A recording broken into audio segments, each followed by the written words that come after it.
Saudações a todos. Sejam todos muito bem-vindos a mais um CELGcast, o podcast de saúde mental do Centro de Estudos Luiz Guedes. Para quem ainda não sabe, o CELG foi fundado em 1959 por professores e ex-alunos da psiquiatria da URGS e do Clínicas, e o foco principal do CELG é a capacitação em saúde mental, principalmente em psicoterapia. Podem visitar o site do CELG no celg.org.br. E ele promove jornadas que são muito tradicionais desde 1960, a cada 2 anos.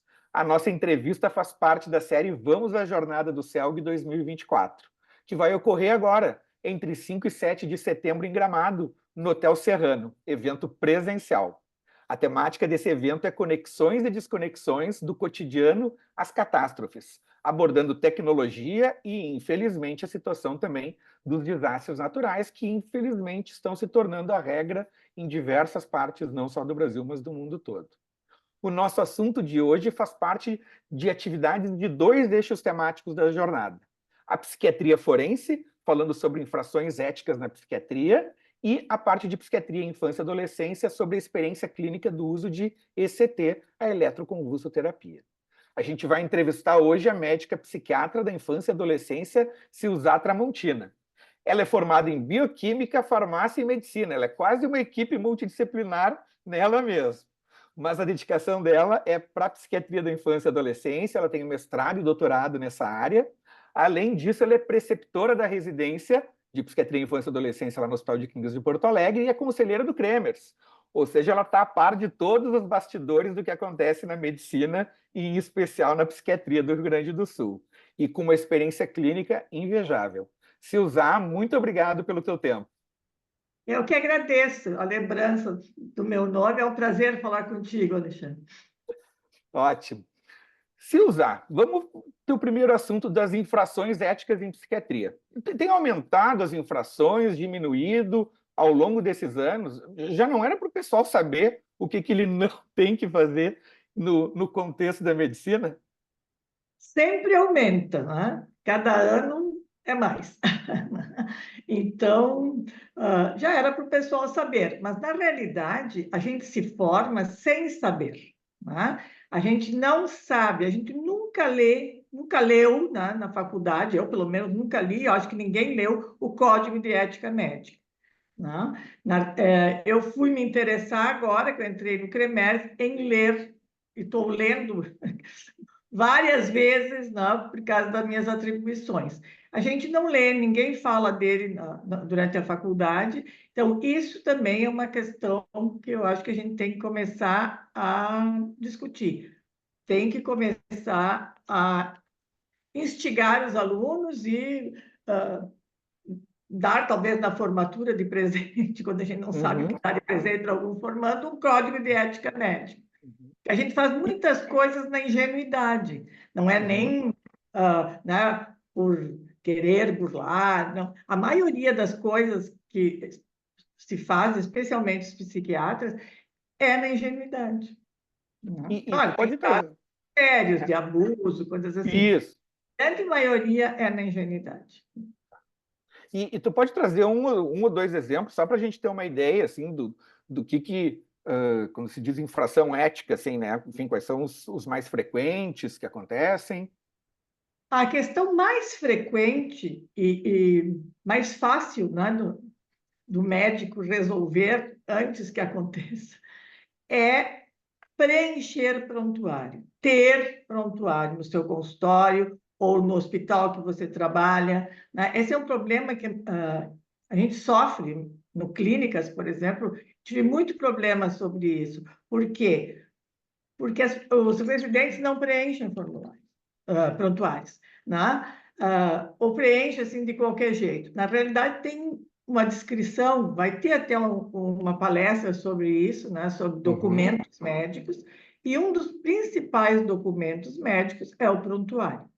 O que não está escrito no prontuário não tem como a gente provar que fez ou deixou de fazer. Então, tem essa questão.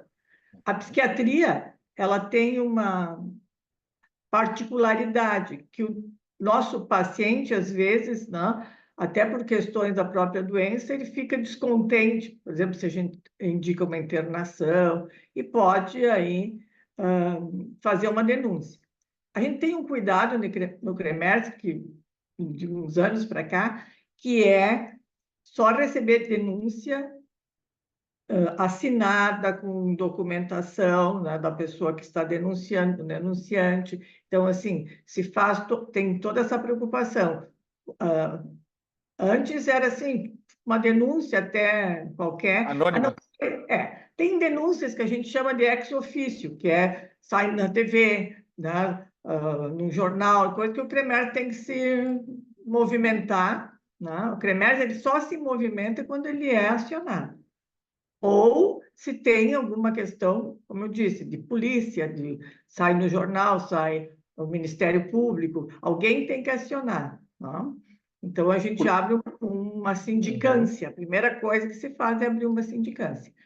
Se a sindicância, na sindicância, constata que tem uma infração ética, vai ao processo ético profissional. E aí vai ao julgamento. Entendi. Então tem que ter uma demanda externa para o A Kremer demanda se. externa, que pode ser, inclusive, uma notícia de jornal, né? Muito impactante. Assim. Claro, claro. E tu falou um dos aspectos mais importantes, esse acho que de preencher os prontuários. Mas e tu daria alguma outra? Eu sei que durante a residência tu daria orientações em diversos outros momentos, mas que outra orientação, além dessa do preenchimento do prontuário, tu daria para um residente no primeiro dia de atividade dele na residência? Eu diria, leiam o Código de Ética Médica. Deixem na cabeceira, quando vocês não tiverem o que fazer, que é raro na residência, a gente tem muito o que fazer, dar uma olhada, pelo menos uma olhada, o que é o dever do médico, quais são as obrigações, o que pode, o que não pode fazer. Né? Essa é a questão principal. Os atestados, especialmente. Né? Uhum. Nós, na infância e adolescência, temos um outro problema, né, Alexandre, que é a questão dos pais separados, que nem sempre se conversam, nem sempre estão de acordo com as questões. Né? Então, a gente tem que, primeira coisa, é saber qual é o regime de guarda dessa criança. Se é um regime de guarda compartilhado, tu não pode fazer nada sem a anuência dos dois. Olha só. E essa é a maior questão que entra no CREMERS, em vários processos, por causa dessas questões, porque um pai e uma mãe está descontente porque se deu um atestado para um, não deu para outro, se fez nessa questão. Então, isso tem que ter muito cuidado. Eu imagino que quando, para fazer uma avaliação da criança, que tu vai precisar em algum momento fazer o contato com ambos os pais, idealmente, e eles não estão numa situação de guarda compartilhada, para fazer essa avaliação e a devolução, deve ser um desafio aí para Um vocês, desafio. né? Uma das coisas que eu sempre digo para os residentes da psiquiatria da infância e adolescência é assim, psiquiatra da infância e adolescência não briga com mãe e pai. Mesmo que a gente discorde de tudo, a gente não briga com eles. A gente primeiro faz vínculo e depois a gente começa a tentar amenizar os comportamentos. Né? Então, Sim. isso é uma coisa importante, é um conselho que eu sempre dou. É ótimo, ótimo conselho, ótimo conselho. E, bom, essa vai ser a tua passagem na parte de psiquiatria forense e na parte mais clínica. A gente viu que tu vai comentar uma palestra sobre o uso de ECT no contexto de infância e adolescência, mas numa situação de transtorno esquizoafetivo, né? Então, a primeira pergunta que eu faço para ti é assim, tem transtorno esquizoafetivo em crianças e adolescência, né? E quais são as... Isso, tem, tá? Já tá. É raro, mas tem. É raríssimo. E quais são as indicações de ECT nesse contexto? Tem alguma peculiaridade diferente da esquizo ou do bipolar? Como é que é essa situação, Suzana? Quando é que a gente vai encaminhar para ECT? Não? Vai conversar com mãe e com pai, dizendo, bom, agora temos que ir para o ECT. Quando nada mais funcionou. Né? A gente já tentou tudo que foi medicação, combinação de medicações, enfim, né? Nesse caso que eu vou apresentar, mas quem é o grande apresentador é o meu paciente que vai palestrar. inclusive a clozapina em altas doses não funcionou, né?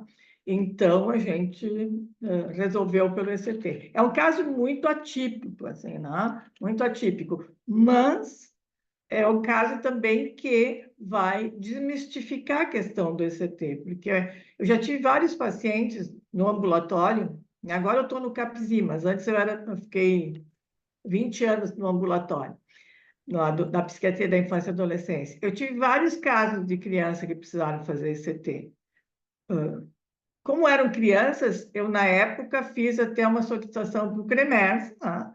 Para a Câmara Técnica de Psiquiatria, que agora eu coordeno, para ter essa autorização, né? Então, a gente tem que fazer todo um arrazoado, né? Por que a gente está indicando, enfim, eles me deram um consentimento. Uhum. Eu me lembro bem, 3 crianças com 9 anos, bipolares, que tivemos que fazer CT porque nada funcionava. Mas enfim, acho que até pelo clínicas e pelo serviço de psiquiatria da infância e de adolescência está na vanguarda e muitos dos pacientes mais complexos acabam sendo direcionados para esse serviço. É importante essa transmissão de conhecimento aí, né? Já que estão surgindo outros serviços também no interior nos últimos anos, teve um surgimento aí de mais serviços com mais residências no interior, né?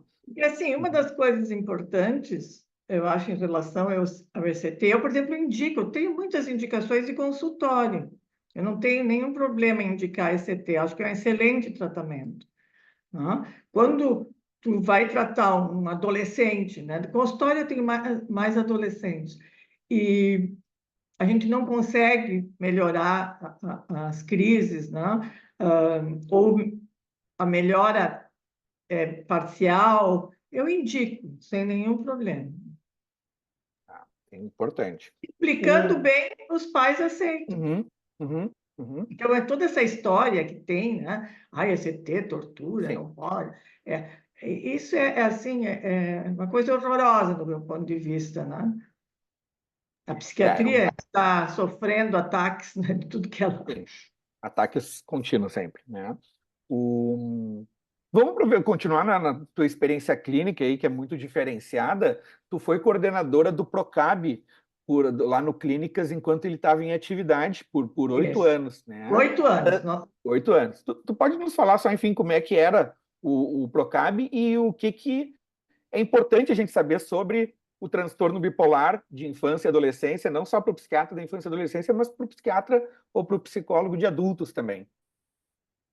O PROCAB foi um programa, né? Crianças e adolescentes bipolares, que eu inventei, né?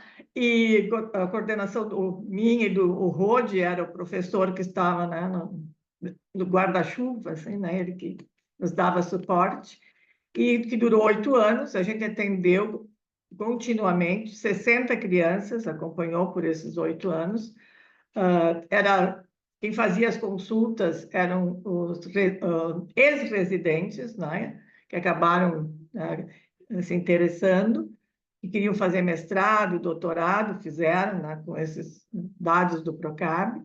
E também tinha psicólogas, tinha uma psicopedagoga, né, neurologista. Então, era uma turma assim, espetacular. Até hoje tenho saudades.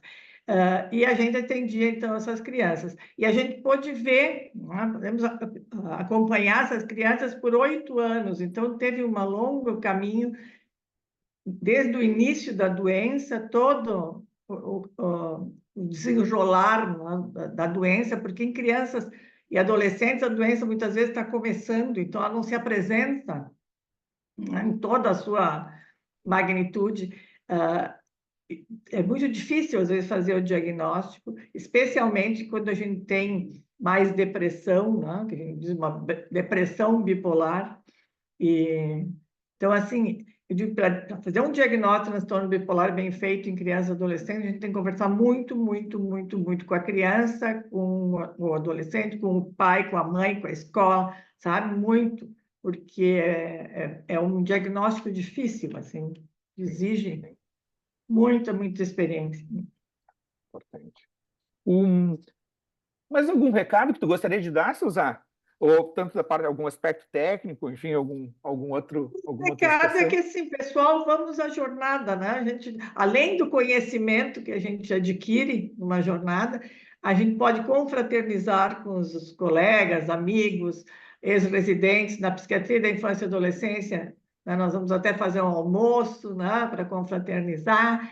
Então, assim, é um momento ímpar de a gente conversar com as pessoas, né? Ouvir palestras excelentes. Então, eu acho que é muito importante isso. Esse seria o meu recado. Vamos lá, vamos. Estou com saudades de muita gente. Então, né, a pandemia, enfim, todas essas questões que aconteceram ao longo desses anos, afastou as pessoas. Então, assim, vamos todos à jornada. Vamos nos Ótimo. encontrar lá. Silzar, muito obrigado pelo teu spoiler, né, das tuas atividades lá. As atividades que a Silzar vai estar envolvida vão ser no sábado de manhã e de tarde, mas ela vai estar durante todo o evento por lá. A gente também tem um recado, né, dizendo que ainda é possível se inscrever na jornada pelo jornada celg2024.com.br. Os Celgcasts vão estar tanto nas plataformas de podcast quanto no YouTube. O meu nome é Alexandre Denis Henriques, eu sou médico psiquiatra e atual diretor de tecnologia do CELG. Muito obrigado a todos pela atenção.